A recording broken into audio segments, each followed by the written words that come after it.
Kisah keluarga Nabi, Ummu Salamah. Kesabaran dan ketabahan keluarga Ummu Salamah. Ummu Salamah adalah istri Nabi Muhammad SAW yang bernama asli Hindun binti Abu Umayyah bin Mughirah. Ia lahir di Mekah 24 tahun sebelum hijrah. Ayahnya bernama Abu Umayyah bin Mughirah dan ibunya bernama Atikah bin Amir. Ummu Salamah adalah seorang wanita yang cantik jelita, cerdas dan terhormat. Ia berasal dari keluarga yang sangat terpandang dan berasal dari kabilah Bani Makhzum yang merupakan salah satu kabilah ternama dari kabilah kaum Quraisy. Abu Umayyah, ayahnya, adalah seorang tokoh Quraisy yang dikenal sangat dermawan dan pemurah. Ia suka memberi bantuan bekal kepada musafir. Jika ada sekelompok orang yang melakukan perjalanan dengannya, maka dia tidak memperbolehkan orang lain membawa bekal, tapi dialah yang mencukupi segala kebutuhan mereka. Setelah beranjak dewasa, Ummu Salamah menikah dengan Abdullah bin Abdul Asad bin Hilal yang lebih dikenal dengan nama Abu Salamah. Abu Salamah termasuk orang yang pertama-tama masuk Islam. Dari pernikahan tersebut, mereka dikaruniai 4 orang anak, yaitu Salamah, Umar, Zainab, dan Durrah. Abu Salamah adalah seorang pemuda Quraisy yang terpandang dan dikenal sebagai kesatria penunggang kuda. Abu Salamah adalah putra dari Barrah binti Abdul Muthalib, bibi Rasulullah SAW. Ia juga adalah saudara sepersusuan dengan Nabi Muhammad SAW karena beliau berdua sama-sama disusui oleh pelayan Abu Lahab yang bernama Suwaibah. Ummu Salamah terus mendampingi suaminya dalam suka dan duka. Ummu Salamah dan suaminya merupakan sepasang muslim yang sangat taat dan berkontribusi dalam perjuangan dakwah Rasulullah di masa awal. Mereka pernah hijrah sebanyak 2 kali, yakni ke Habasyah dan ke Madinah. Pada waktu itu kondisi Mekah semakin berbahaya. Para sahabat Rasulullah SAW ditekan dan disiksa. Penindasan yang dilakukan oleh orang-orang kafir Quraisy semakin meningkat. Maka Rasulullah SAW berkata, "Sesungguhnya di negeri Habasyah ada seorang raja yang tidak akan membiarkan siapapun dizolimi di hadapannya. Pergilah ke negerinya dan menetaplah di sana hingga Allah memberikan jalan keluar bagi persoalan ini." Setelah menerima perintah tersebut, para sahabat segera pergi ke Habasyah secara bertahap, termasuk Ummu Salamah dan suaminya. Ketika tiba di Habasyah, mereka mendapat perlindungan yang baik dari Raja Najasyi. Mereka dapat beribadah kepada Allah Subhanahu wa Ta'ala dengan tenang dan aman. Di Habasyah inilah Salamah lahir. Mendengar kabar bahwa situasi di Mekah sudah membaik dan banyak yang masuk Islam, para sahabat pun gembira mendengar kabar itu. Maka mereka berencana kembali ke Mekah. Setibanya di Mekah, ternyata keadaan belum berubah. Orang-orang kafir Quraisy masih saja menyakiti kaum muslim. Abu Salamah pun bertekad untuk hijrah ke Madinah. Ketika hendak hijrah ke Madinah, Ummu Salamah bersama suaminya mengalami peristiwa yang sangat memilukan. Saat itu Abu Salamah menyiapkan untanya dan menaikkan Ummu Salamah ke atas punggung unta. Ummu Salamah ditempatkan dengan putranya Salamah.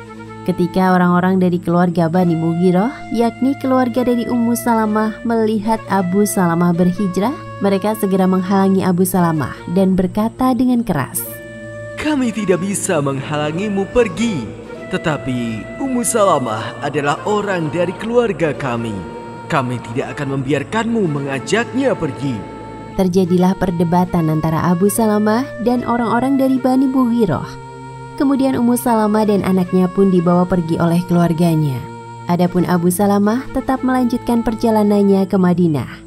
Ketika Bani Abdul Asad, keluarga Abu Salamah, mengetahui peristiwa tersebut, mereka marah atas perlakuan Bani Mughirah terhadap keluarga mereka, dan mereka berkata, "Demi Allah, kami tidak akan membiarkan anak kami, yakni Salamah, tetap bersama ibunya setelah kalian memisahkan ibunya dari saudara kami."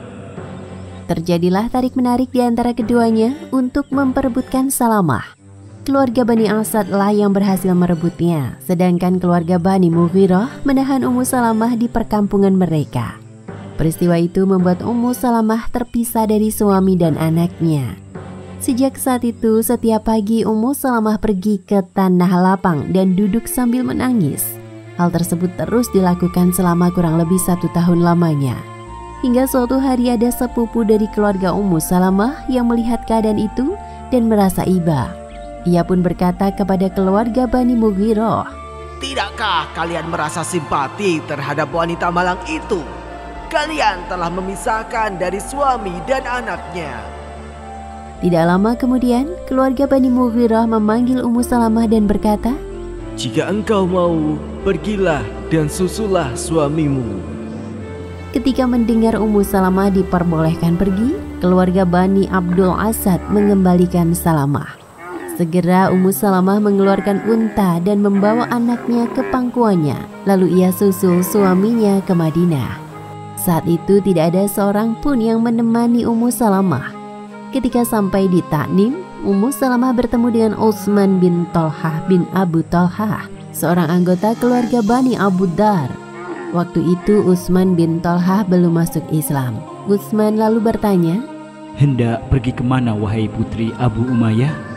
"Saya hendak menyusul suamiku di Madinah." "Apakah tidak ada seorang pun yang menemanimu?" "Saya hanya pergi bersama Allah dan anakku yang masih kecil ini." Mendengar perkataan Ummu Salamah, Utsman terkejut seraya berkata, "Demi Allah, engkau tidak boleh terlantar sendirian." Utsman kemudian mengantar Ummu Salamah ke Madinah. Ketika tiba di daerah perbatasan Madinah dan melihat perkampungan Bani Amr bin Auf yang terletak di Kuba, Utsman lalu berkata kepada Ummu Salamah, "Suamimu berada di kampung itu, maka masuklah dengan iringan berkah dari Allah." "Terima kasih wahai Utsman." Kemudian Utsman berbalik dan kembali ke Mekah.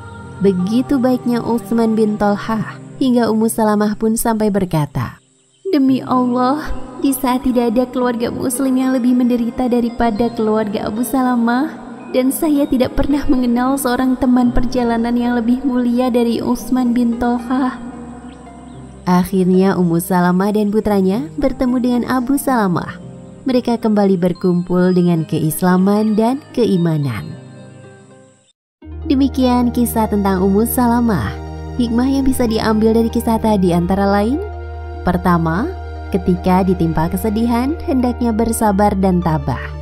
Kedua, hendaknya kita mengutamakan adab dalam kehidupan sehari-hari, seperti sikap Utsman bin Thalhah yang sangat beradab dan santun ketika menolong Ummu Salamah untuk bertemu suaminya.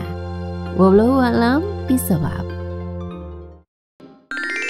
Kisah keluarga Nabi. Ummu Salamah menjadi keluarga Nabi Muhammad SAW. Ummu Salamah termasuk rombongan muslim pertama yang hijrah ke Habasyah dan merupakan wanita pertama yang hijrah ke Madinah. Demikian pula suaminya, Abu Salamah. Ia adalah salah seorang sahabat Nabi yang pertama hijrah ke Madinah. Di Madinah, Ummu Salamah selain sibuk beribadah dan mempelajari ilmu agama, ia sehari-hari mengasuh dan mendidik anak-anaknya dengan menanamkan kecintaan kepada Allah Subhanahu wa Ta'ala dan Rasul-Nya. Ia juga memberi keleluasaan dan memberikan semangat kepada suaminya untuk berjihad dalam memperkuat agama Allah. Abu Salamah adalah sahabat Nabi yang berjasa dalam peperangan. Salah satunya ia ikut dalam perang Badar. 1 tahun berlalu setelah perang Badar, kaum musyrikin telah mempersiapkan diri untuk menyerbu kaum muslimin di bawah gunung Uhud. Di sanalah kembali terjadi peperangan antara pasukan muslim dan pasukan musyrik. Dalam perang tersebut, Abu Salamah mengalami luka akibat anak panah yang mengenai lengannya. Setelah perang usai dan pasukan muslim kembali ke Madinah, Abu Salamah masih berjuang menyembuhkan lukanya selama 1 bulan.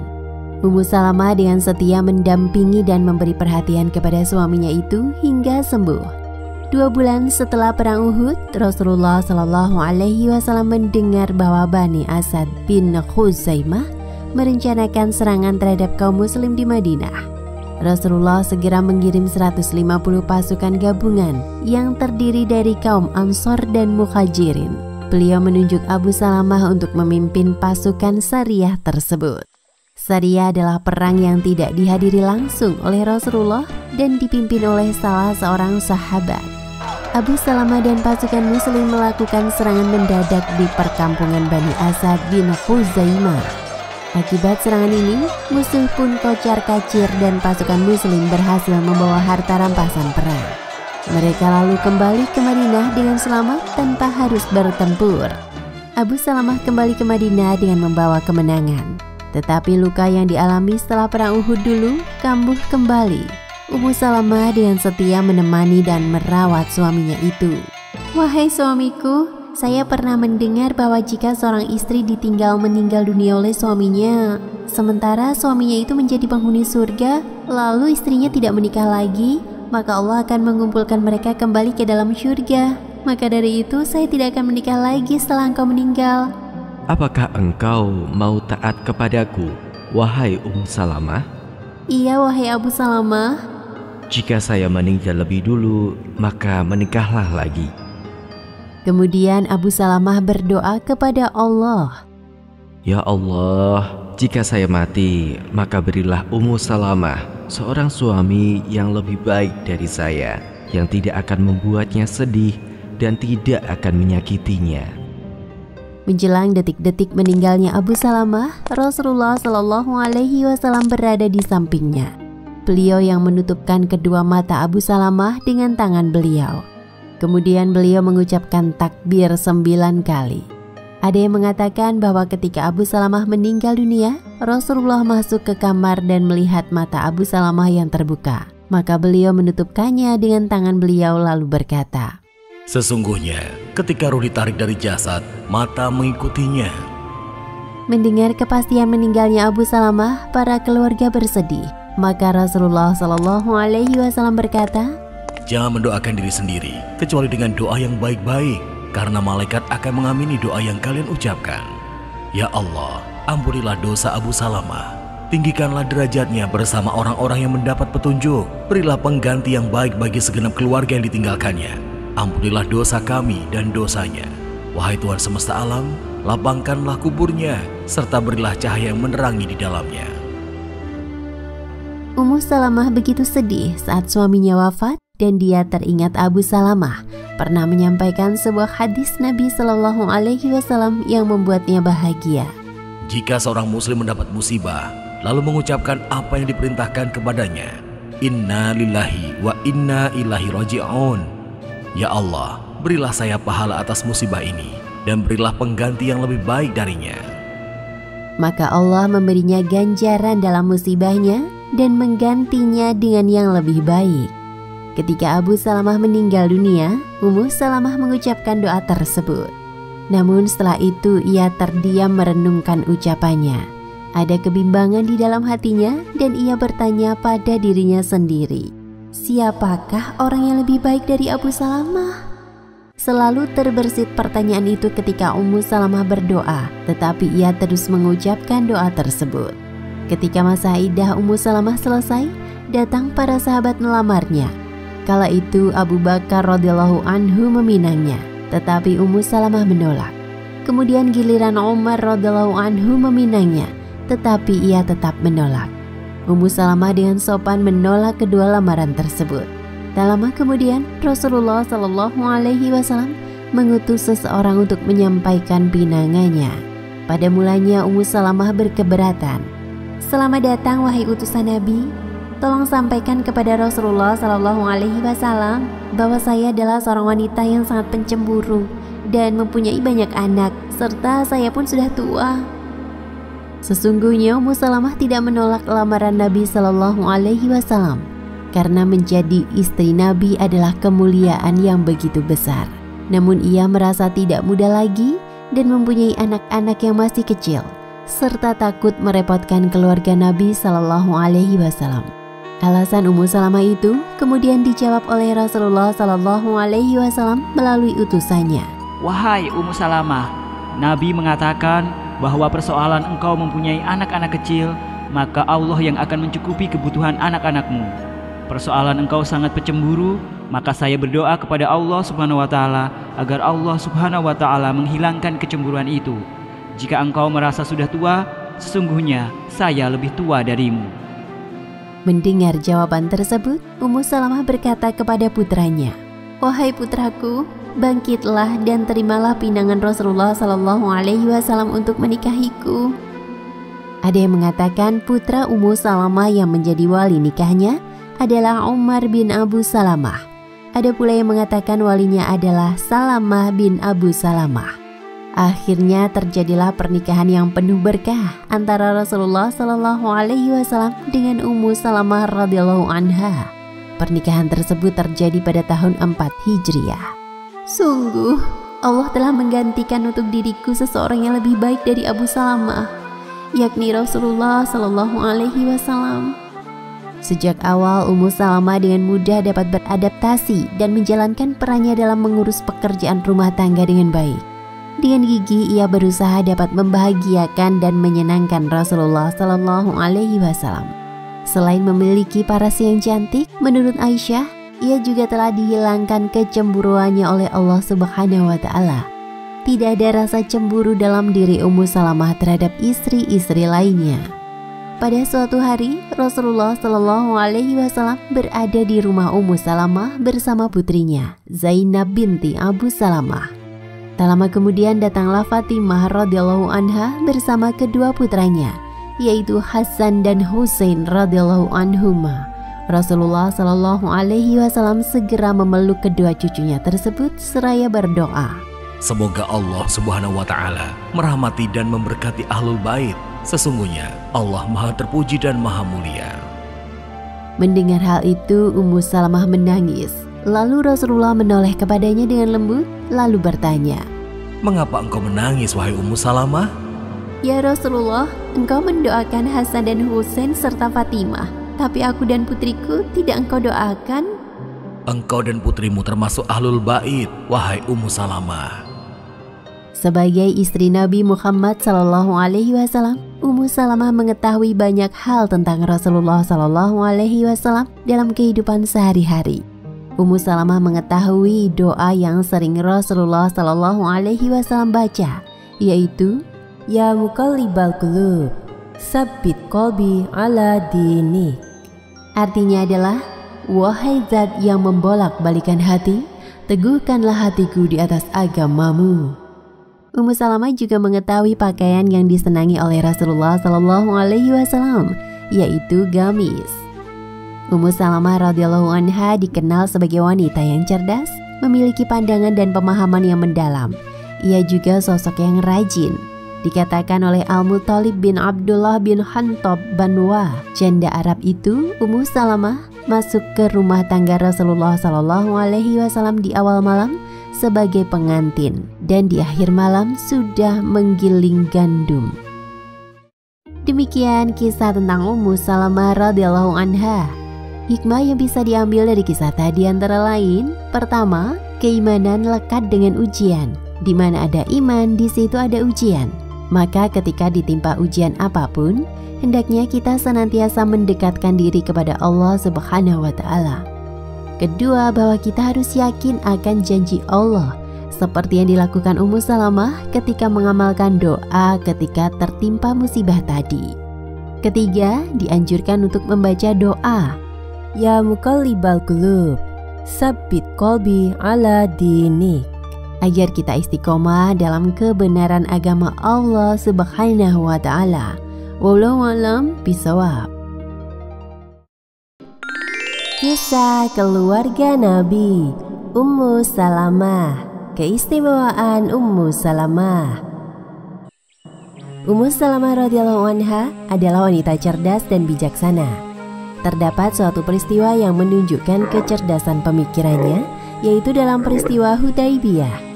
Saat itu Rasulullah SAW bersama para rombongan kaum muslim keluar dari Madinah ingin berumrah ke Mekah pada bulan Zulqa'dah tahun ke-6 Hijriah. Mengetahui hal tersebut, orang-orang kafir Quraisy berusaha menghalangi Rasulullah SAW untuk masuk Mekah, hingga terjadilah kesepakatan dalam perjanjian Hudaybiyah. Salah satu isi perjanjian tersebut adalah Nabi Muhammad SAW dan para sahabat harus kembali ke Madinah dan tidak boleh masuk ke Mekah. dengan ketentuan bisa kembali di tahun berikutnya. Tahun berikutnya, kaum muslim boleh masuk ke Mekah dan tinggal selama 3 hari tanpa senjata, kecuali senjata yang biasa dibawa oleh musafir berupa pedang yang tersarung. Sebenarnya banyak sahabat yang keberatan dengan beberapa poin dalam perjanjian Hudaibiyah tersebut karena memberatkan umat Islam. Namun Rasulullah Shallallahu Alaihi Wasallam berbesar hati untuk menyetujuinya karena hal ini memberikan keuntungan bagi kaum muslim, yaitu orang kafir Quraisy mengakui keberadaan agama Islam dan kaum muslim. Selain itu juga demi terciptanya perdamaian. Dengan adanya salah satu poin tentang larangan kaum muslim masuk Mekah, maka kaum muslim gagal melakukan umroh tahun itu. Setelah selesai menandatangani perjanjian damai dengan kaum musyrik, Rasulullah berkata pada para sahabatnya, "Bersiap-siaplah, sembelihlah hewan-hewan kurban kalian dan cukurlah rambut kalian." Saat itu tidak ada satupun dari para sahabat yang berdiri dan melaksanakan perintah beliau. Meskipun Rasulullah Shallallahu Alaihi Wasallam mengulangi perintah tersebut sampai 3 kali. Para sahabat tidak mengerjakannya karena merasa kecewa dengan hasil perjanjian Hudaibiyah yang banyak merugikan kaum muslim. Melihat hal itu, Rasulullah Shallallahu Alaihi Wasallam masuk ke dalam tenda dan menemui Ummu Salamah. Lalu beliau menceritakan kejadian tersebut kepadanya. Disinilah Ummu Salamah memainkan perannya dengan baik dan bijaksana. Ummu Salamah lalu berkata kepada Nabi Muhammad Sallallahu Alaihi Wasallam, "Wahai Nabi Allah, apakah engkau ingin sahabat-sahabat mengerjakan perintahmu? Keluarlah dan jangan berbicara kepada siapapun sebelum engkau menyembelih hewan kurbanmu dan memanggil tukang cukur untuk mencukur rambutmu." Rasulullah Sallallahu Alaihi Wasallam lalu keluar dari tenda dan mengikuti saran istrinya, Ummu Salamah. Ketika para sahabat melihat beliau melakukannya, maka mereka langsung bangkit, kemudian menyembelih hewan kurban dan mencukur rambut. Dengan demikian, Ummu Salamah, wanita cerdas dan berpikiran matang itu, telah menyelamatkan para sahabat dari perbuatan maksiat dan durhaka kepada Rasulullah Sallallahu Alaihi Wasallam. Ummu Salamah juga dikenal sebagai sosok yang penyayang. Ummu Salamah lah yang menyampaikan kabar kepada Abu Lubabah bahwa Allah Subhanahu wa Ta'ala telah menerima taubatnya. Pada saat itu, Bani Quraisyah telah melakukan pengingkaran janji dan pengkhianatan kepada kaum muslim dalam perang Khandaq, sehingga pasukan muslim mengepung benteng Bani Quraisyah hingga 25 hari. Mereka hidup dalam kekurangan dan ketakutan. Bagaimanapun kita harus menerima keputusan Muhammad. Lalu kaum Yahudi mengirim seorang utusan kepada Rasulullah. Utusan tersebut meminta agar Abu Lubabah untuk menemui mereka guna menyelesaikan masalah mereka. Rasulullah Shallallahu Alaihi Wasallam pun menyetujuinya dan memerintahkan Abu Lubabah untuk pergi menemui kaum Bani Quraisyah. Ketika mereka melihat Abu Lubabah datang, semua orang berdiri, anak-anak dan istri-istri mereka menangis, memohon belas kasih. Abu Lubabah pun menjadi iba kepada mereka. Pada saat itu mereka bertanya kepada Abu Lubabah, "Wahai Lubabah, bagaimana menurutmu? Apakah kami harus tunduk dan mengikuti keputusan Muhammad?" "Ya." Kemudian Abu Lubabah memberikan isyarat seperti orang sedang memotong urat lehernya. Ia memberitahukan hukuman yang disiapkan pasukan muslim kepada orang-orang kafir dan pengkhianat, yakni dengan memenggal kepala mereka. Padahal saat itu pasukan muslim merahasiakan hal itu. Setelah Abu Lubabah memberi isyarat itu, ia pun tersadar bahwa baru saja ia melakukan sesuatu yang seharusnya tidak dilakukan. Abu Lubabah merasa telah berkhianat kepada Allah Subhanahu wa Ta'ala dan Rasulnya. Ia sangat menyesal. Kemudian ia kembali dan tidak berani menemui Rasulullah Sallallahu Alaihi Wasallam.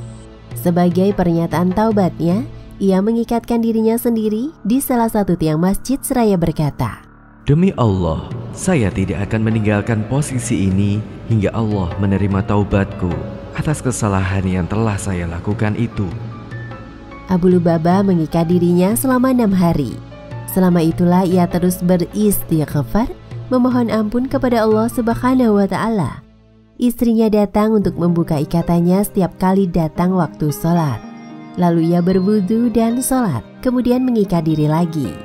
Akhirnya Rasulullah Shallallahu Alaihi Wasallam menerima wahyu dari Allah Subhanahu Wa Taala tentang diterimanya taubat Abu Lubabah ketika sedang berada di rumah Ummu Salamah. "Ya Rasulullah, bolehkah saya pergi untuk memberikan kabar ini kepada Abu Lubabah?" "Silahkan, berilah kabar kepadanya."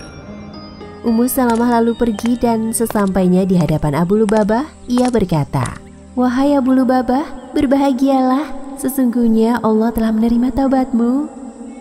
Mendengar berita bahwa Abu Lubabah telah diterima taubatnya, kaum muslim langsung beranjak menuju Abu Lubabah untuk melepaskan ikatannya. Namun Abu Lubabah menolak seraya berkata, "Demi Allah, biarlah Rasulullah Shallallahu Alaihi Wasallam sendiri yang melepaskan tali ini dengan tangannya yang mulia." Rasulullah Shallallahu Alaihi Wasallam mendengar tekad kuat Abu Lubabah. Pada pagi harinya, ketika beliau masuk masjid untuk melaksanakan salat subuh, Rasulullah Shallallahu Alaihi Wasallam membuka tali yang mengikat Abu Lubabah. Abu Lubabah merasa sangat bahagia karena Allah Subhanahu wa Ta'ala telah mengampuni kesalahannya dan menerima taubatnya. Ummu Salamah radhiyallahu anha juga memiliki sebuah keistimewaan besar, yakni melihat malaikat Jibril. Saat itu malaikat Jibril datang menemui Rasulullah Shallallahu Alaihi Wasallam ketika beliau sedang bersama Ummu Salamah. Lalu mereka berdua berbincang-bincang, kemudian Jibril pergi. Rasulullah Shallallahu Alaihi Wasallam bertanya kepada Ummu Salamah, "Apakah engkau tahu siapakah dia?" "Dia adalah dia." Dalam kesempatan lain, Ummu Salamah berkata, "Demi Allah, sungguh saya mengira ia adalah dia, sampai saya mendengar khutbah Rasulullah Shallallahu Alaihi Wasallam yang mengabarkan bahwa dia adalah malaikat Jibril alaihi salam." Dihyah bin Khalifah Al-Kalbi radhiyallahu anhu merupakan sahabat Nabi yang telah lama memeluk agama Islam. Ia adalah sosok rupawan dan raut wajahnya selalu menyenangkan bagi siapapun yang memandangnya. Ia membersamai Rasulullah di semua peperangan. Dia dikaruniai Allah berupa keutamaan yang tidak dimiliki sahabat lainnya. Di antara keutamaan yang ia miliki yaitu malaikat Jibril seringkali datang menemui Rasulullah Shallallahu Alaihi Wasallam dalam wujud menyerupai dirinya. Selain dikenal sebagai sosok wanita yang cerdas, Ummu Salamah juga sangat kritis. Kedudukannya dalam hal ilmu adalah nomor 2 setelah Aisyah radhiyallahu anha. Ummu Salamah pernah bertanya kepada Nabi Muhammad Sallallahu Alaihi Wasallam, sehingga Allah Subhanahu Wa Taala pun menjawab melalui firman-Nya, "Wahai Rasulullah, saya tidak mendengar Allah menyebut kaum wanita mengenai hijrah." Maka Allah Subhanahu Wa Taala menurunkan surat Ali Imran ayat 195. Maka Tuhan mereka memperkenankan permohonannya dengan berfirman, "Sesungguhnya aku tidak menyia-nyiakan amal orang yang beramal di antara kamu, baik laki-laki maupun perempuan, karena sebagian kamu adalah keturunan dari sebagian yang lain. Maka orang yang berhijrah, yang diusir dari kampung halamannya, yang disakiti pada jalanku, yang berperang dan yang terbunuh, pasti akan aku hapus kesalahan mereka, dan pasti aku masukkan mereka ke dalam surga-surga yang mengalir di bawahnya sungai-sungai, sebagai pahala dari Allah, dan di sisi Allah ada pahala yang baik." Dikatakan pula Ummu Salamah pernah bertanya kepada Rasulullah Shallallahu Alaihi Wasallam tentang penyebutan wanita dalam Al-Quran. "Wahai Rasulullah, mengapa kaum wanita tidak pernah disebut-sebut di dalam Al-Quran sebagaimana kaum pria disebut-sebut di dalamnya?" Maka pada suatu hari ia dikejutkan oleh seruan Nabi Muhammad Shallallahu Alaihi Wasallam dari atas mimbar. Beliau membacakan surat Al-Ahzab ayat 35.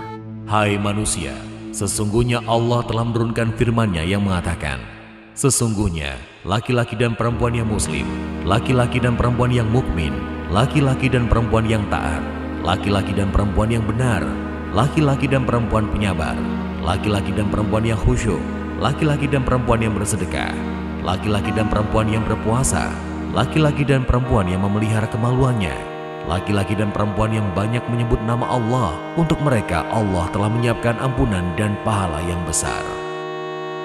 Ummu Salamah juga pernah berkata tentang wanita yang berperang dan bagian harta warisan wanita. "Wahai Rasulullah, kaum laki-laki dapat ikut berperang, sedangkan kami kaum wanita tidak dapat ikut berperang. Di samping itu kami hanya memperoleh warisan setengah bagian. Maka Allah menurunkan surat An-Nisa ayat 32 yang artinya, dan janganlah kalian iri hati terhadap apa yang dikaruniakan Allah kepada sebagian kalian lebih banyak dari sebagian yang lain. Karena bagi orang laki-laki ada bagian dari apa yang mereka usahakan, dan bagi para wanita pun ada bagian dari apa yang mereka usahakan.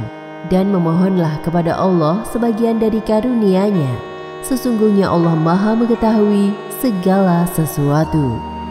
Sebagai istri Nabi Muhammad SAW, Ummu Salamah radhiyallahu anha sering mendengar langsung bacaan Al-Quran dan ucapan-ucapan Rasulullah SAW. Ia dikenal sebagai seorang ulama wanita generasi sahabat. Banyak hadis yang diriwayatkan olehnya. Ummu Salamah radhiyallahu anha menjadi rujukan para sahabat dalam beberapa persoalan hukum dan fatwa. Jumlah hadis yang diriwayatkan oleh Ummu Salamah radhiyallahu anha mencapai 278 hadis. Ummu Salamah diberi anugerah memiliki umur panjang. Ia hidup sekitar 90 tahun. Ada yang mengatakan 84 tahun atau di atas 80 tahun dan mengalami masa pemerintahan Khulafaur Rasyidin hingga Yazid bin Muawiyah. Ummu Salamah radhiyallahu anha adalah istri Nabi Muhammad SAW yang paling akhir wafat. Demikianlah kisah Ummu Salamah radhiyallahu anha. Hikmah yang bisa diambil dari kisah tadi antara lain, pertama, dalam menghadapi suatu persoalan, hendaknya berpikir cerdas dan bijaksana, seperti yang dilakukan Ummu Salamah dalam peristiwa Hudaibiyah. Kedua, kita dapat meneladani sikap Ummu Salamah yang rajin, kritis, dan memiliki pemahaman luas serta mendalam. Ketiga, kita mengetahui bahwa Ummu Salamah memiliki banyak keistimewaan.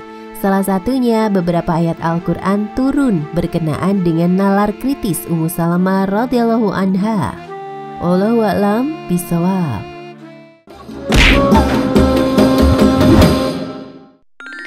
Kisah keluarga Nabi Zainab binti Jahis, pernikahan yang telah diatur oleh Allah Subhanahu wa Ta'ala.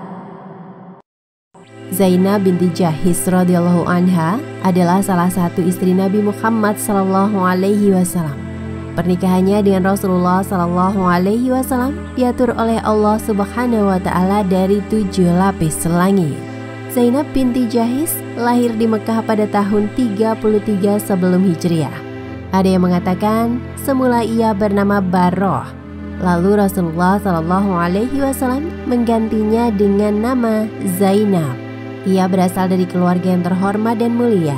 Ayahnya bernama Jahis bin Ri'ab dan ibunya adalah Umaymah binti Abdul Muttalib, bibi Rasulullah SAW. Sehingga Zainab binti Jahis adalah sepupu Nabi Muhammad SAW. Zainab memiliki saudara kandung laki-laki bernama Abdullah bin Jahis radhiyallahu anhu dan Abu Ahmad bin Jahis radhiyallahu anhu. Sedangkan saudara kandung perempuannya adalah Hamnah binti Jahis radhiyallahu anha. Abdullah binti Jahis radhiyallahu anhu termasuk golongan orang-orang yang pertama masuk Islam. Ia juga orang pertama yang diangkat sebagai pemimpin pasukan Islam oleh Rasulullah SAW. Dalam mengemban amanah dakwah Islam, Abdullah langsung mengajak kepada orang-orang di sekitarnya untuk memeluk Islam, termasuk kepada saudara laki-lakinya dan saudara perempuannya, yakni Zainab binti Jahis dan Hamnah binti Jahis. Maka Zainab dan Hamnah termasuk juga dalam golongan yang pertama-tama masuk Islam. Sedangkan saudara laki-laki lainnya, Abu Ahmad bin Jahis radhiyallahu anhu adalah seorang penyair andal pembela Islam. Paman-paman Zainab dari pihak ibu adalah Hamzah bin Abdul Muttalib dan Abbas bin Abdul Muttalib. Hamzah adalah sang singa Allah dan pemimpin para syuhada. Sedangkan Abbas adalah orang yang gemar menolong orang yang membutuhkan. Ia juga mendukung dakwah Rasulullah SAW. Ketika orang-orang kafir Quraisy menyiksa para sahabat Rasulullah SAW, maka Rasulullah mengizinkan sahabat-sahabatnya untuk berhijrah ke Madinah. Seluruh keluarga Jahis pun hijrah dipimpin oleh Abdullah bin Jahis dan Abu Ahmad bin Jahis, termasuk Zainab dan saudara-saudara perempuannya. Di Madinah, Zainab tinggal di tengah-tengah saudara sesama muslimah dari kalangan Ansor. Ia menjadi tempat bernaung orang-orang miskin dan gemar mensodakohkan harta kekayaannya. Sebelum menikah dengan Rasulullah SAW, Zainab dulunya adalah istri dari Zaid bin Haritsah radhiyallahu anhu. Zaid bin Haritsah adalah budak Rasulullah SAW yang kemudian dimerdekakan oleh beliau dan diangkat menjadi anak angkat Nabi Muhammad SAW. Zaid termasuk golongan mawali, yakni budak yang dimerdekakan. Pada masa itu, mawali merupakan kelas masyarakat yang lebih rendah daripada golongan orang-orang yang merdeka dan terhormat. Kala itu terdapat perbedaan kedudukan kelas sosial yang telah mengakar dan berjalan secara turun-temurun di tengah masyarakat Arab. Mereka berbangga-bangga dengan nasab. Islam ingin membangun persamaan kedudukan manusia secara utuh dan bermaksud menghapus kelas-kelas sosial tersebut. Sehingga yang membedakan manusia satu dengan yang lainnya adalah dalam hal ketakwaan kepada Allah Subhanahu wa Ta'ala. Rasulullah SAW ingin memberikan contoh konkret yang ditunjukkan dari lingkungan beliau sendiri. Oleh karena itu, beliau ingin menikahkan Zaid bin Haritsah dengan Zainab binti Jahis, yaitu salah seorang wanita terhormat dari keluarga Bani Hashim, sekaligus keluarga beliau sendiri.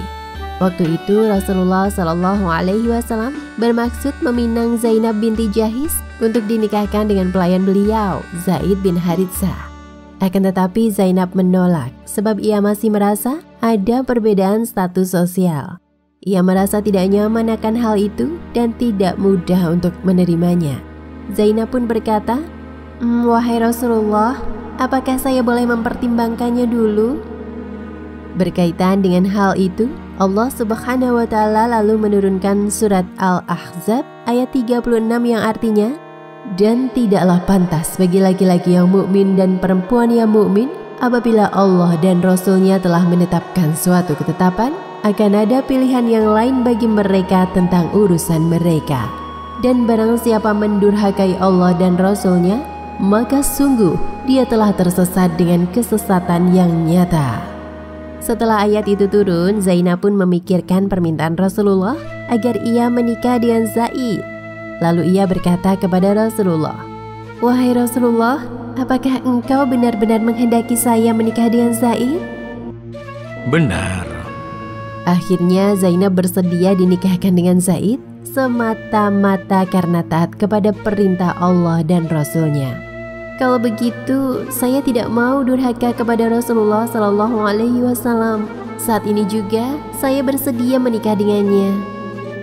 Zaid dan Zainab membangun rumah tangga selama kurang lebih 1 tahun. Muncullah perselisihan dalam keluarga mereka. Zaid pun mengadukan persoalan keluarganya tersebut kepada Rasulullah SAW. Lalu Rasulullah SAW menasehati Zaid, Pertahankanlah istrimu dan bertawakallah kepada Allah. Sebenarnya pada waktu itu Allah telah mewahyukan kepada Rasulullah SAW bahwa beliau akan menikah dengan Zainab setelah diceraikan oleh Zaid. Nabi SAW menyembunyikan hal tersebut karena khawatir akan perkataan orang-orang munafik dan cercaan mereka bahwa Nabi SAW menikahi mantan istri anak angkatnya. Sebab Rasulullah SAW sudah menganggap Zaid sebagai anaknya sendiri. Beliau masih memikirkan betapa besar reaksi orang-orang jika mengetahui beliau nikah dengan bekas istri anak angkatnya sendiri. Maka ketika berulang kali Zaid mengadukan permasalahan rumah tangganya, Rasulullah SAW selalu mengatakan untuk mempertahankan Zainab sebagai istrinya. Perselisihan antara Zaid dan Zainab semakin memuncak sehingga perceraian tidak dapat dihindari lagi. Zaid pun menceraikan Zainab. Ketika masa iddah Zainab telah selesai, sesuai perintah Allah Subhanahu wa Ta'ala, Rasulullah hendak menikahi Zainab. Rasulullah meminta Zaid untuk memberitahu Zainab tentang rencana beliau menikahinya. Wahai Zaid, pergilah dan sampaikan kepada Zainab bahwa saya hendak melamarnya. Zaid segera menemui Zainab yang saat itu sedang membuat adonan roti. Ketika Zaid melihat Zainab, perasaannya tidak karuan. Ia menaruh hormat yang tinggi pada Zainab, sebab Zaid tahu bahwa Zainab akan menjadi Ummul Mukminin. Zaid pun merasa tidak sanggup melihat ekspresi Zainab jika ia sampaikan bahwa Rasulullah SAW melamarnya. Maka dari itu Zaid membalikkan badan dan sambil berlalu ia berkata, "Wahai Zainab, Rasulullah SAW mengutusku untuk menyampaikan bahwa beliau bermaksud melamarmu." "Saya tidak akan membuat keputusan apapun sebelum saya sholat istikharah kepada Tuhanku." Allah menurunkan wahyu tentang perceraian Zaid dan memerintahkan Rasulullah SAW untuk menikahi Zainab binti Jahis dalam surat Al-Ahzab ayat 37. "Dan ingatlah ketika engkau Muhammad berkata kepada orang yang telah diberi nikmat oleh Allah dan engkau juga telah memberi nikmat kepadanya, pertahankanlah terus istrimu dan bertakwalah kepada Allah, sedang engkau menyembunyikan di dalam hatimu apa yang akan dinyatakan oleh Allah, dan engkau takut kepada manusia, padahal Allah lebih berhak engkau takuti. Maka ketika Zaid telah mengakhiri keperluan terhadap istrinya, menceraikannya, kami nikahkan engkau dengan dia, Zainab, agar tidak ada keberatan bagi orang mukmin untuk menikahi istri-istri anak-anak angkat mereka, apabila anak-anak angkat itu telah menyelesaikan keperluannya terhadap istrinya. Dan ketetapan Allah itu pasti terjadi." Allah Subhanahu wa Ta'ala menegur sikap Rasulullah SAW yang menyembunyikan informasi perihal Zainab akan menjadi istri beliau setelah diceraikan oleh Zaid karena takut akan perkataan orang-orang pada saat itu. Allah pun menampakkan apa yang beliau sembunyikan itu dan bahwasanya Allah Subhanahu wa Ta'ala lah yang lebih berhak ditakuti. Allah Subhanahu wa Ta'ala menghendaki Zainab menjadi istri Rasulullah SAW dengan tujuan untuk menghapus tradisi tabani, yakni menjadikan seorang anak angkat yang setara dengan anak kandung. Selain itu, untuk menghapus tradisi jahiliyah tentang larangan seseorang menikah dengan bekas istri anak angkatnya. Sebab anak angkat berbeda dengan anak kandung. Nasabnya tidak boleh disandarkan kepada bapak angkatnya. Dan seandainya dia memiliki seorang istri yang diceraikan, maka istrinya halal untuk dinikahi. Dengan turunnya wahyu tersebut menyatakan bahwa Allah telah menikahkan Rasulullah SAW dengan Zainab binti Jahis. Allah Subhanahu wa Ta'ala menikahkan Nabi Muhammad SAW dengan Zainab agar beliau menjadi teladan dalam membatalkan tradisi orang jahiliyah tentang larangan menikah dengan mantan istri anak angkat setelah dicerai, dan menekankan bahwa anak angkat bukanlah anak kandung. Hal itu tidak bisa disamakan. Setelah menerima wahyu itu, Rasulullah masuk ke rumah Zainab. Rasulullah dan Zainab telah menjadi pasangan suami istri. Allah telah menikahkan beliau berdua secara langsung tanpa perantara wali dan dinikahkan dari 7 lapis langit. Sungguh Zainab mendapat kemuliaan besar dari Allah Subhanahu wa Ta'ala. Pernikahan Nabi SAW tersebut terjadi ketika beliau telah menyelesaikan perang Bani Quraidah dan sebelum terjadinya perjanjian Hudaibiyah, yakni pada tahun ke-5 Hijriah. Rasulullah SAW lalu melaksanakan walimah pernikahannya dengan Zainab binti Jahis. Pada walimah tersebut, Rasulullah SAW memotong seekor kambing. Rasulullah SAW menyuruh Anas radhiyallahu anhu untuk mengundang orang-orang makan ke rumah Nabi SAW. Anas bin Malik menceritakan kabar pernikahan Rasulullah kepada ibunya. Kemudian Ummu Sulaim membuatkan hidangan untuk dibawa ke acara walimah tersebut. Setelah hidangan siap, Ummu Sulaim menyuruh Anas mengantarkan makanan itu kepada Rasulullah SAW dan ia menitipkan salam untuk Rasulullah SAW. Lalu Anas bergegas menemui Rasulullah di kediaman beliau. Tak lupa Anas menyampaikan pesan ibunya kepada Rasulullah. "Letakkan hidanganmu dahulu. Panggillah beberapa orang laki-laki ke sini dan undanglah siapa saja yang engkau temui di jalan." Maka Anas memanggil siapa saja yang Rasulullah sebutkan dan siapa saja yang Anas temui. Ketika Anas kembali, ternyata rumah Rasulullah SAW sudah ramai dikunjungi orang. Diperkirakan jumlah tamu dalam acara tersebut sekitar 300 orang. Rasulullah juga menghidangkan roti dan daging untuk para tamu. Para tamu duduk berkelompok 10-10 orang hendak menyantap hidangan. Rasulullah berkata, "Bacalah bismillah, dan setiap orang hendaklah memakan apa yang di dekatnya." Demikianlah kisah tentang pernikahan Rasulullah SAW dengan Zainab binti Jahis radhiyallahu anha.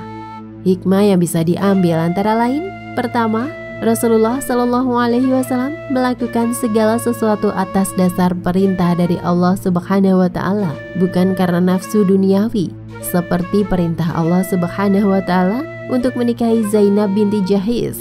Kedua, hikmah pernikahan Rasulullah SAW dengan Zainab binti Jahis adalah untuk menghapuskan tradisi jahiliyah yang telah mengakar di masyarakat kala itu. Ketiga, memberikan hadiah atau menjamu tamu dengan baik dapat mempererat persaudaraan sesama muslim dan dapat bernilai sebagai pahala. Wallahu a'lam bishawab. Kisah keluarga Nabi Zainab binti Jahis, pernikahan yang penuh berkah. Allah telah menikahkan Rasulullah SAW dengan Zainab binti Jahis radhiyallahu anha secara langsung dari 7 lapis langit. Sungguh hal itu merupakan kemuliaan besar bagi Zainab. Hal ini yang kemudian menjadi kebanggaan bagi Zainab binti Jahis dibanding istri-istri Nabi SAW lainnya. Ia pernah berkata, "Kalian dinikahkan oleh wali-wali kalian, sedangkan saya dinikahkan oleh Allah Ta'ala dari 7 lapis langit." Walimah dilakukan oleh Rasulullah SAW saat menikah dengan Zainab binti Jahis. Anas bin Malik radhiyallahu anhu diminta untuk membantu pelaksanaan walimah tersebut. "Wahai Anas, bawa kemari wadah itu." Lalu para tamu masuk ke dalam rumah Rasulullah SAW hingga memenuhi ruangan. Kemudian Rasulullah SAW meminta mereka melingkar 10. Lalu setiap orang makan bergiliran. Mereka makan hingga kenyang. Maka setiap satu kelompok keluar ruangan, masuk kelompok berikutnya. Setelah selesai makan, sebagian para tamu berbincang-bincang cukup lama. Rasulullah SAW pun memberi isyarat dengan seolah-olah akan berdiri, tetapi mereka tidak beranjak berdiri. Terpaksa Rasulullah SAW berdiri meninggalkan mereka. Anas pun mengikuti Rasulullah keluar rumah, lalu diikuti oleh sebagian yang hadir. Namun masih ada yang terlihat bercakap-cakap. Rasul mengunjungi rumah istri-istrinya. Setelah menyelesaikan hal yang di luar, Rasulullah SAW hendak masuk lagi ke dalam rumah. Ternyata masih ada sejumlah orang yang duduk dan belum pergi. Tidak lama kemudian mereka bangkit dan pergi. Rasulullah SAW pun bangkit, hendak masuk ruangan, dan Anas mengikuti beliau. Lalu Rasulullah SAW membentangkan tirai atau hijab antara beliau dan Anas, dan turunlah ayat tentang hijab. Ketika beliau masuk kamar, Anas masih berada dalam ruangan itu. Tak lama kemudian, beliau keluar menemui Anas dan orang-orang untuk membacakan ayat turun, yaitu surat Al-Ahzab ayat 53, yang artinya, "Wahai orang-orang yang beriman, janganlah kamu memasuki rumah-rumah Nabi, kecuali jika kamu diizinkan untuk makan tanpa menunggu waktu masak makanannya. Tetapi jika kamu dipanggil, maka masuklah, dan apabila kamu selesai makan, keluarlah kamu tanpa memperpanjang percakapan. Sesungguhnya yang demikian itu adalah mengganggu Nabi, sehingga dia, Nabi, malu kepadamu untuk menyuruhmu keluar, dan Allah tidak malu menerangkan yang benar. Apabila kamu meminta sesuatu keperluan kepada mereka, istri-istri Nabi, maka mintalah dari belakang tabir. Cara yang demikian itu lebih suci bagi hatimu dan hati mereka. Dan tidak boleh kamu menyakiti hati Rasulullah, dan tidak boleh pula menikahi istri-istrinya selama-lamanya setelah Nabi wafat. Sungguh yang demikian ini sangat besar dosanya di sisi Allah." Salah satu keberkahan dan keutamaan Zainab radhiyallahu anha adalah turunnya ayat hijab yang terjadi pada hari pernikahannya. Pada surat Al-Ahzab ayat 53 ini, Allah mengajarkan tentang etika sopan santun dalam bertamu ke rumah Rasulullah SAW. Jika ada kepentingan untuk meminta atau meminjam sesuatu ke rumah istri-istri Nabi Shallallahu Alaihi Wasallam, maka hendaknya permintaan itu dilakukan dari belakang tabir dan tidak berhadapan langsung, serta menyampaikan tentang larangan untuk menikahi mantan istri-istri Nabi Muhammad Shallallahu Alaihi Wasallam. Secara umum, ayat ini juga dapat memberikan pelajaran tentang adab bertamu atau kesopanan yang harus diperhatikan oleh para tamu yang berkunjung ke rumah orang. Zainab binti Jahis radhiyallahu anha memiliki kedudukan mulia di hati Rasulullah Shallallahu Alaihi Wasallam. Setelah menikah dengan Rasul Shallallahu Alaihi Wasallam, ia menggali ilmu dari Nabi Shallallahu Alaihi Wasallam dan mengikuti beliau dalam setiap kebaikan, terutama dalam sikap zuhud. Zuhud adalah meninggalkan urusan-urusan yang berlebihan dalam urusan dunia, meskipun hal tersebut tidak diharamkan. Maka tidak heran jika Zainab dikenal dengan pribadi yang dermawan dan pemurah. Zainab memiliki sifat wara. Wara adalah sifat hati-hati pada seseorang sehingga ia menghindar dari perkara yang samar dan dikhawatirkan menjerumuskannya pada dosa dan maksiat. Terkait dengan sifat wara ini diungkapkan dan dibuktikan langsung oleh Aisyah radhiyallahu anha. Hal itu terjadi pada peristiwa hadisul ifk atau berita dusta yang mengatakan bahwa Aisyah berselingkuh. Terdapat sejumlah sahabat yang terpengaruh oleh berita dusta ini sehingga ikut menyebarkannya, termasuk diantaranya Hamnah binti Jahis, saudari kandung Zainab binti Jahis. Namun Zainab memberikan pendapatnya yang jujur tentang Aisyah. Ia tidak menjadikan kejadian itu sebagai kesempatan untuk memojokkan Aisyah. Pada waktu itu, Aisyah terpilih untuk mendampingi Nabi Shallallahu Alaihi Wasallam dalam perang Bani Mustalik. Setelah perang selesai, rombongan kaum muslim melakukan perjalanan pulang ke Madinah. Pada suatu tempat dekat kota, Rasulullah dan rombongan berhenti dan bermalam di sana. Sesaat sebelum perintah Rasulullah Shallallahu Alaihi Wasallam diumumkan bahwa perjalanan akan dilanjutkan, Aisyah meninggalkan perkemahannya untuk menunaikan hajat. Ketika Aisyah telah selesai menunaikan hajat dan kembali ke tempat untanya, tiba-tiba Aisyah baru menyadari bahwa kalungnya tidak ada. Ia pun pergi mencari lagi, menyusuri jalan sambil mencari-cari. Akhirnya setelah cukup lama mencari, kalung tersebut berhasil ditemukan. Pada saat itu, rombongan kaum muslimin berangkat meneruskan perjalanan pulang ke Madinah. Beberapa orang yang bertugas mengangkat haudaj Aisyah dan mengira Aisyah sudah berada di dalamnya sebab ia bertubuh ringan. Itulah yang membuat mereka tidak curiga ketika haudaj itu terasa ringan. Saat Aisyah kembali ke lokasi di mana rombongan berhenti, tidak ada satupun orang ada di sana. Dengan kata lain, Aisyah telah tertinggal. Aisyah memutuskan untuk tetap berada di tempat itu, berharap jika rombongan nanti mengetahui bahwa ia tidak ada di haudajnya, mereka akan kembali ke tempat semula. Aisyah merasa mengantuk lalu ia berbaring berselimutkan pakaian luarnya sambil menunggu orang yang akan datang mencarinya. Pada saat itu, Sofwan bin Mu'attal radhiyallahu anhu, seorang mukmin berjalan di belakang rombongan induk. Sofwan juga tertinggal rombongan. Ada yang mengatakan bahwa Sofwan adalah petugas yang berangkat belakangan yang berperan untuk memeriksa jika ada barang atau sesuatu milik rombongan yang tertinggal. Ketika Sofwan lewat di tempat itu, ia terkejut melihat seseorang di tengah padang pasir. Begitu melihat Aisyah, Sofwan sangat terkejut, lalu ia melangkah mundur sambil berkata, Inna lillahi wa inna ilaihi roji'un. Kenapa Anda sampai tertinggal? Namun Aisyah tidak menjawab. Kemudian Sofwan menundukkan untanya dan ia mundur seraya berkata, Naiklah wahai Ummu Mukminin. Setelah Aisyah naik, Sofwan segera menuntun unta tersebut untuk menyusul rombongan. Selama perjalanan tidak terjadi percakapan antara Aisyah dan Sofwan. Sofwan dengan membawa Aisyah di atas untanya memasuki Madinah pada siang hari dan disaksikan banyak orang. Peristiwa tersebut dimanfaatkan oleh kaum munafik dengan menyebar berbagai cerita bohong. Dan orang yang pertama menyebar berita bohong itu adalah Abdullah bin Ubay bin Salul. Selama isu berbohong itu beredar, Rasulullah Shallallahu Alaihi Wasallam juga bertanya kepada Zainab binti Jahis tentang persoalan Aisyah. Wahai Zainab, apa yang engkau ketahui atau engkau lihat tentang Aisyah? Wahai Rasulullah, saya menjaga telinga dan mataku dari semua ini. Saya hanya tahu bahwa dia adalah orang yang baik. Selama ini Zainab dan Aisyah bersaing merebut hati Rasulullah Shallallahu Alaihi Wasallam.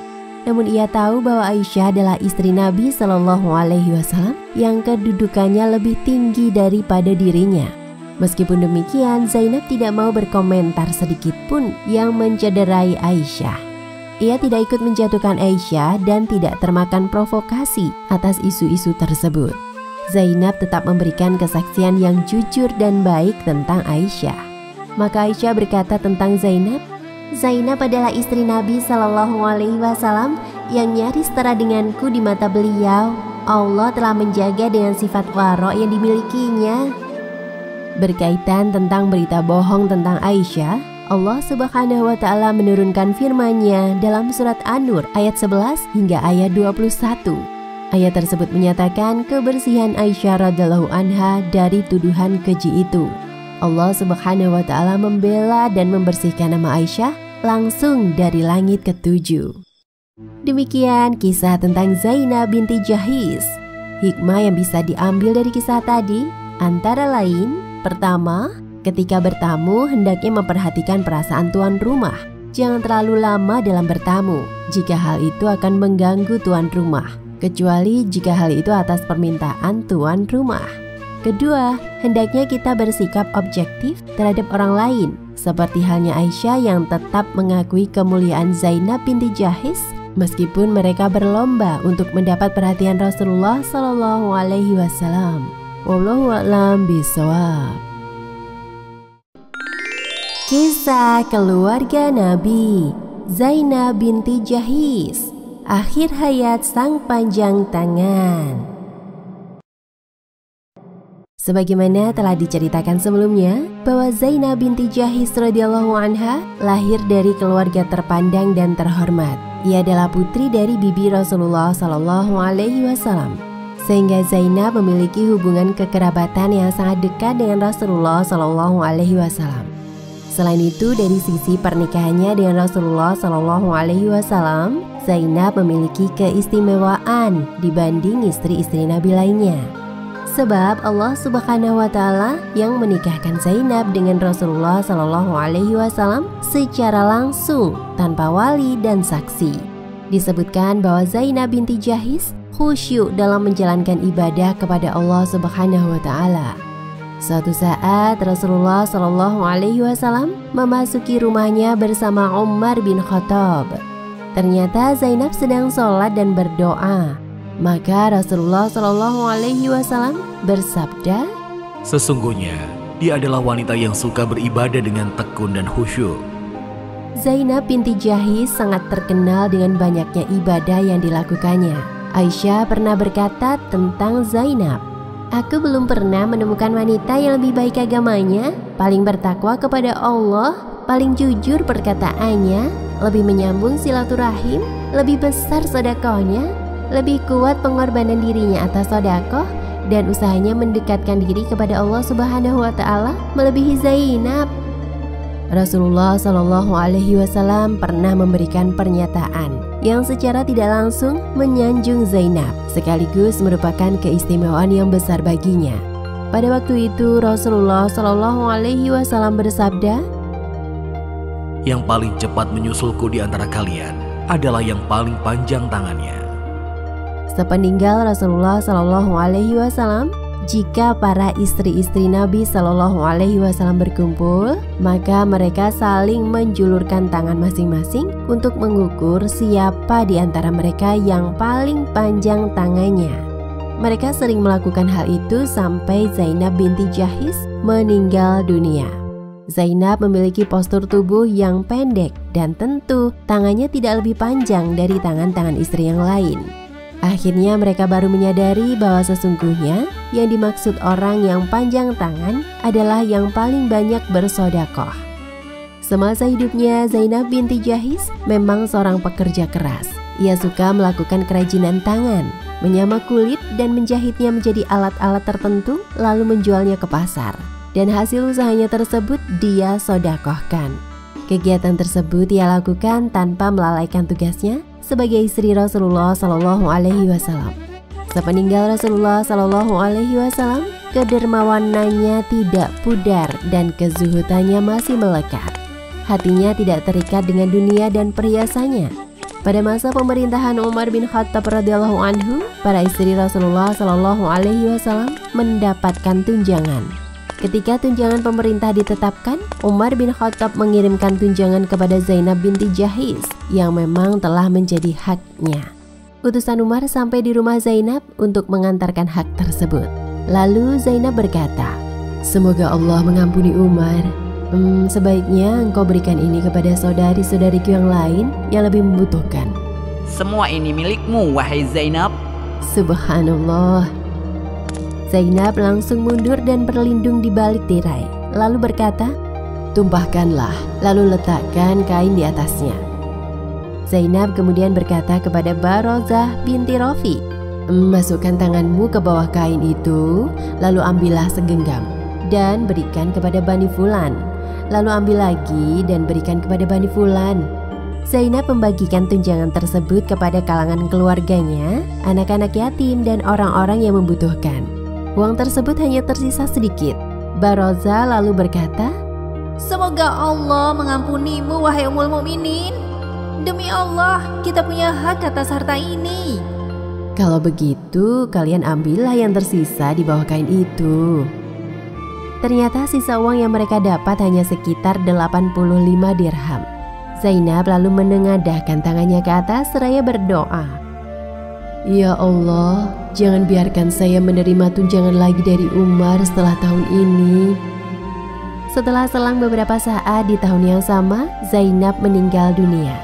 Ketika meninggal dunia, Zainab binti Jahis radhiyallahu anha tidak meninggalkan warisan sedikit pun karena ia telah mensedekahkan semua harta yang dimilikinya. Zainab binti Jahis meriwayatkan 11 hadis dari Rasulullah Shallallahu alaihi wasallam. Meskipun hadis yang diriwayatkan terbilang sedikit, tapi ia adalah perawi hadis tentang Ya'juj dan Ma'juj yang sahih. Menjelang wafat, Zainab pernah berkata, "Sesungguhnya saya telah menyiapkan kafanku sendiri. Barangkali Umar akan memberikan kafan untukku. Maka jika ia benar-benar membelikannya untukku, maka sedekahkanlah salah satu kain kafan itu. Seandainya memungkinkan, jika kalian telah memasukkan tubuhku ke liang lahat dan dapat mensedekahkan kain di bawahku, maka lakukanlah." Zainab meninggal pada tahun 20 Hijriah. Dia adalah istri Rasulullah Shallallahu alaihi wasallam yang pertama kali meninggal setelah beliau wafat. Ia meninggal pada masa pemerintahan Umar bin Khattab radhiyallahu anhu. Umar bin Khattab yang mensolatkan jenazahnya, sedangkan yang memasukkan ke liang lahat adalah mahramnya. Mereka adalah Usamah bin Zaid, Muhammad bin Abdullah bin Jahis, Abdullah bin Abu Ahmad bin Jahis, Muhammad bin Talhah bin Ubaidillah. Zainab dimakamkan di pekuburan Baqi. Demikianlah kisah tentang Zainab binti Jahis. Hikmah yang bisa diambil dari kisah tadi antara lain adalah: pertama, kita dapat meneladani sifat Zainab yang rajin beribadah dengan tekun dan khusyuk. Kedua, hendaknya kita dapat menjadi sosok yang rajin dalam melakukan kebaikan seperti halnya yang dilakukan oleh Zainab yang giat bekerja dan gemar bersedekah. Ketiga, para istri Rasulullah Shallallahu alaihi wasallam telah mendapat kemuliaan menjadi pendamping Rasulullah Shallallahu alaihi wasallam. Namun mereka tidak mengandalkan hal tersebut. Justru mereka menjadi teladan dalam ibadah dan sifat-sifat mulia lainnya. Wallahu a'lam bishawab.